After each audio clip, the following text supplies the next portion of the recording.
아, 간만에 영상을 찍습니다. 요새 이제 옛날에는 제 주변에 일어나는 일들에 대해서 그러니까 제 한 몸 건사하기 바빴어요. 제 한 몸 건사하기 바빴고 지금도 제 한 몸 건사하기 바쁩니다. 바쁘고 하루하루를 살아가면서 이런저런 생각들이 많이 있어요. 그래서 이제 살아갈수록 제 삶의 영역이 조금씩 커지고 제 위치가 조금씩 올라갈수록 음, 음, 부대 끼는 문제들이 굉장히 많이 있다는 느낌을 받습니다. 많이 있다는 느낌을 받고, 그러니까 우리 선배들, 그러니까 제 선배들 중에 제가 정말로 존경하는 선배들이 있거든요. 그러니까 제가 존경하는 거는 처음에는 그 사람이 하는 일 때문에 존경합니다. 무슨 어떤 지역구 모임의 뭐 회장이고, 무슨 골프 모임에서 자기가 뭐 총무고, 뭐 이렇게 뭐 이제 한마디 하면 주변에 있는 사람들 다 오르고 뭐 그렇죠. 그러니까 그 사람의 지위 이런 것들이 멋있고 나도 저 선배처럼 돼야 되겠다 그런 생각을 많이 합니다. 근데 이제 그런 선배들이랑 가까이 할 자리가 있어서 가까이 하면서 이제 얘기를 해보면, 그러니까 높은 레벨까지 올라간 선배들은 예외 없이 인품이 훌륭해요. 인품이. 그러니까 인품이 뭐냐, 덕이 뭐냐 이렇게 얘기하면 저는 딱 한마디로 얘기하면 딱 하나만 꼽으라 그러면 어, 참을성, 참을성이 아닐까 생각을 합니다. 이게 되게 어렵거든요. 잘 참는 게 되게 어렵습니다.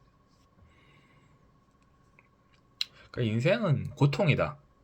그런 얘기를 하는데, 근데 그 말이 살면서 자기가 겪는 것들을 자꾸 참아야 되는 일이 생겨요.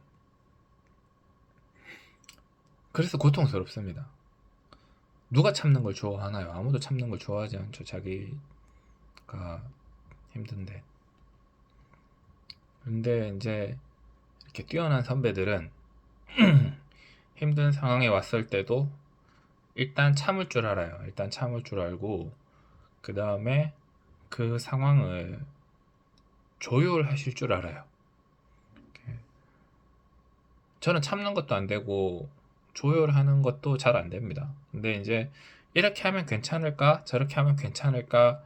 생각을 해보죠. 옛날에는 그나마도 그러니까 자기 성격도 하나 컨트롤이 안 되는데 누구 남을 어떻게 조율을 합니까? 근데 뭐 지위가 사람을 만든다고 뭐 그러고 그 선배들이 이제 그 선배 제가 존경하는 선배 중 한 분이 이제 저보고 이제 한 자리를 좀 맡아보라 그런 얘기를 해요. 그래서 굉장히 무섭죠.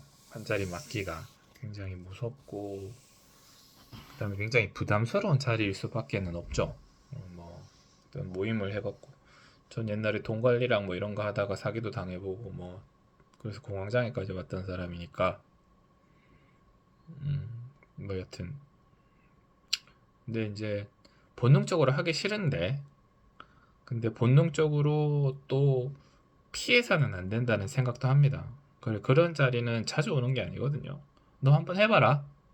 그 사람이 적어도 저를 인정하는 거죠. 뭐 일꾼이 없어서 그러는 것일 수도 있지만 적어도 다른 사람 말고 너한테 맡길 테니 네가 한번 해봐라라고 하는 거는 저를 적어도 인정하는 거죠. 최소한 약간이라도. 그리고 이제 거기서 제가 뭐 아이 못하겠습니다 이러고 바로 관두면 이제 저한테 오는 어떤 기회 중에 큰 거 한 개는 없어지는 거죠.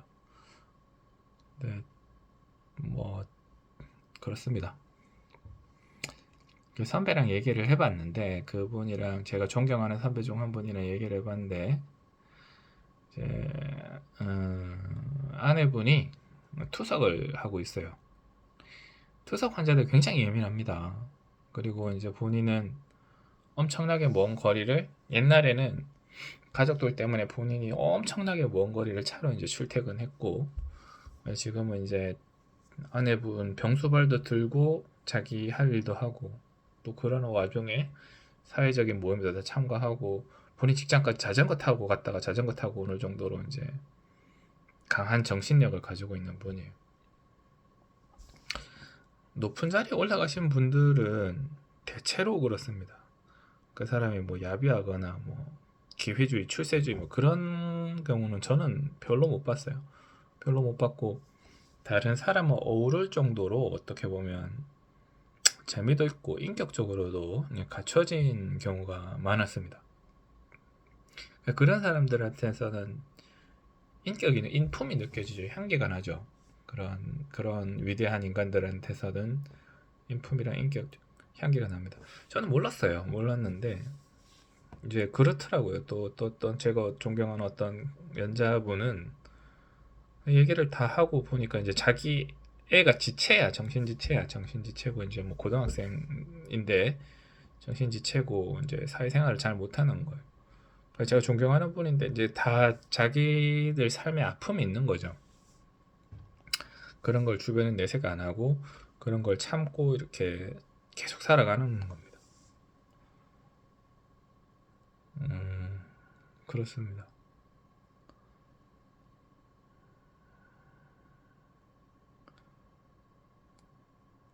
그런 걸 보면 사람이 좀 겸손해지는 것 같아요. 저도 좀 겸손해지고.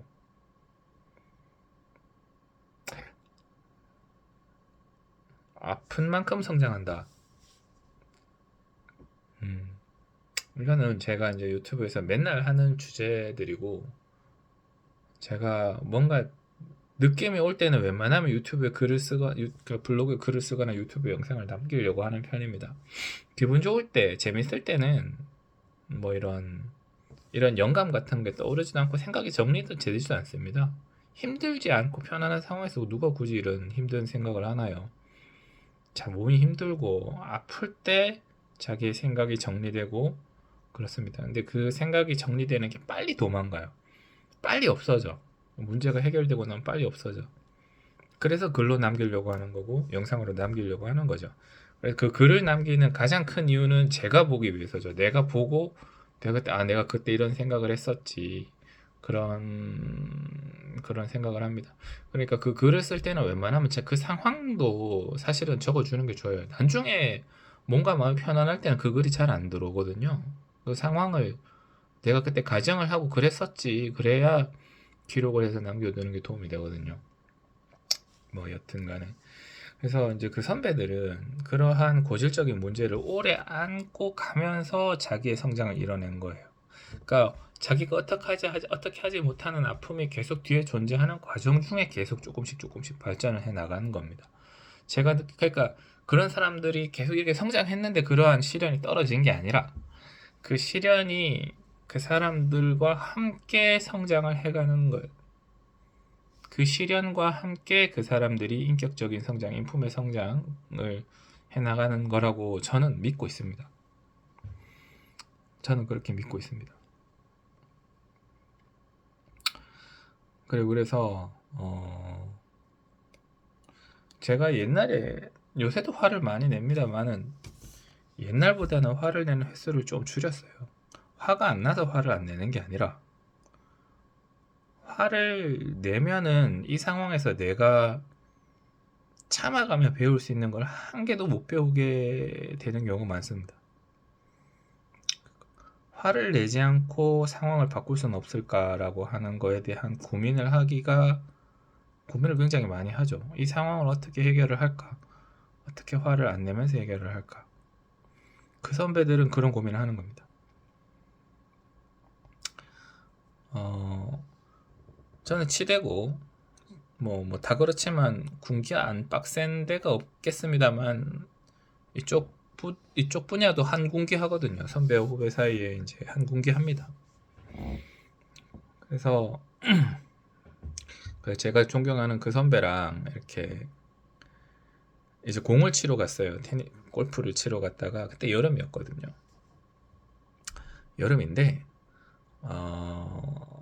골프 클럽 하우스에 들어가면은 그래도 뭐 골프장은 아직까지 반바지를 착용 못하게 하는 경우가 많습니다. 그래서 저는 그게 되게 싫어요. 왜 그래야 되는가?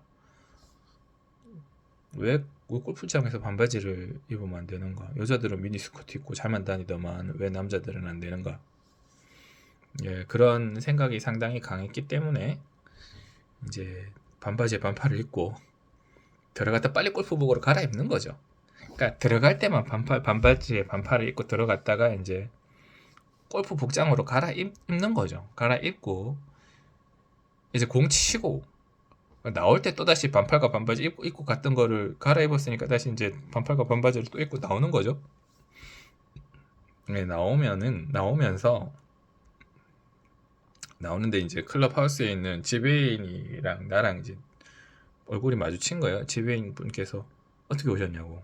공 치러 왔다고. 그래서 저희 골프장은 이렇게 가벼운 복장으로는 들어오실 수 없습니다. 라고 얘기를 하는 거예요. 그래서 뭐 그렇겠지 뭐 하면서 알았어요 갈게요 하면서 그러니까 의뢰하는 말이겠지만 알았어요 갈게요 라고 하면서 그냥 나오려고 하는데 제가 존경하는 그 선배가 이제 나를 딱 보신 거예요. 보고 이제 목소리에 약간 화가 난 목소리였는데 참고 얘기를 하시는 거예요. 완전 태변가 복장이네. 그렇게 얘기를 하셨어요. 근데 그 어조에서 그 선배의 목소리에서 약간의 그 후배한테 엄격하게 훈육하려고 하는 질책과 또 이제 그러니까 너 이런 식으로밖에 못 입고 와 하는 이런 어떤 책망의 느낌이 그러니까 혼내려고 하는 느낌이 들었는데 이제 그 선배는 그거를 최대한 자제를 하면서 얘기를 한 그런 느낌이 들었어요. 그래서 이제 그때 이제 그리고 끝나고 이제 공 치고 난 다음에 이제 단체로 점심 먹으러 가는 자리가 딱 돼서 그래서 이제 그 선배가 이제 얘기를 하는 거예요. 골프장에 그렇게 입고 오면 안 되지. 그렇게 입고 오면 안 된다. 얘기를 하시는 거예요. 뭐 물론 알고 있죠. 알고 있는데 뭐 나한테 크게 얘기한 사람도 없고 뭐 저도 제팔 흔드는 그런 성격이라 근데 이제 그 선배가 이제 약간 자기 감정을 옹두르면서 그런 얘기를 하는 거를 보고 아, 저 선배님 내가 존경하는 저 선배님 얼굴을 봐서라도 그렇게 하면 안 되겠다. 그런 생각이 들었습니다. 그 선배가 예를 들어 저한테 이제 화를 내면서 얘기를 했으면 저는 안 들었을 것 같아요. 그 선배에 대한 존경심이 없어졌을 것 같아요. 그래 되겠나 뭐 이래 화를 내면서 얘기를 했으면 뭐 앞에서는 예 알겠습니다라고 하지만 뒤에 가서는 뭐 아직 저도 그 정도 인격밖에 안 되는 사람이니까 근데 그때도 또 한계를 배웠죠. 이렇게 막 이렇게 감정을 억누르면서 그러니까 그 선배는 그 정도 수준까지 도달한 거예요. 제가 다른 누군가에게 얘기를 할 때 또 이제 제가 제 감정을 누르는 방법을 제 스스로 이제 깨달아야 됩니다. 그때 보고 힌트를 얻었는 거고, 그렇지. 뭐 그렇게 해야 된다 이런 생각을 하고는 있습니다. 그래요. 이제 뭐가 됐거나 우리가 자기의 감정을 컨트롤하고 타인의 행동을 조절하기 위해서는 이렇게 많은 정신적인 고통이 필요합니다. 정신적인 시련과 정신적인 고통이 필요하고 감정의 절제라고 하는 거는 한순간에 얻어지지 않거든요. 오랜 시간에 걸쳐서 얻어지는 거고 조금씩 얻어지는 겁니다. 어린 나이에 자기의 감정을 절제할 수 있는 친구는 제가 이때까지 보기로는 없었어요. 특히 뛰어난 사람일수록 더 안 됩니다. 그러니까 많이 부족한 사람들은 감정의 절제 이전에 뭐 이게 맞는지 틀린지 모르니까 가만히 있는 거고 뛰어난 사람들은 대체로 옳고 그름에 대한 가치 판단이 뚜렷하죠. 그러니까 내가 생각하는데 저 사람이 생각하는데 옳다? 내가 생각할 땐 그르다고 하면 이렇게 바로 스파게티면서 부딪히는 거죠. 그런 것들을 컨트롤할 수 있는 능력. 그리고 저 사람 왜 그렇게 생각하는가? 저 사람 뭐가 문제인가에 대해서 한 번 더 생각하는 인지적인 능력들은 굉장히 오랜 시간에 걸쳐서 조금씩 조금씩 얻어지는 것들입니다. 그리고 저 사람이 잘못했다고 판단이 되면 저 사람을 내가 원하는 방향으로 어떻게 이동시킬 것인가, 그 중에 내가 뭔가를 해야 되는가, 아니면 내가 모범을 보여야 되는가, 뭔가 이런 것들은 굉장히 고차원적인 두뇌 활동을 필요로 하고 굉장한 감정의 절제를 필요로 합니다. 그리고 경험도 필요하죠. 이런 사람들에게는 이렇게 얘기한다, 저런 사람들 저렇게 얘기한다. 그 과정이 다 고통인 거예요. 그 과정이 전부 다 고통이다. 그러니까 저도 뭐 40대 중반이니까 인생을 막 그렇게까지 적게 살았는 거는 아니지만 저도 아직 애송이죠. 그러니까 그런 상황이 되기 위해서 우리는 빨리 노력을 해. 우리들은 빨리 노력이 아니라 꾸준히 노력할 필요가 있고, 그 다음에 그런 환경이 맞딱 떨어졌을 때는 회피하지 않으려고 하는 어떤 올바른 마음, 도전정신이라고 볼 수도 있겠네요. 도전정신이라기보단 그걸 넘어선 좀 한 단계 더 뛰어난, 더 넘어선 어떤 그런 올바른 마음, 그런 것들을 위해서 노력을 해야 되지 않나 생각을 하고 있습니다.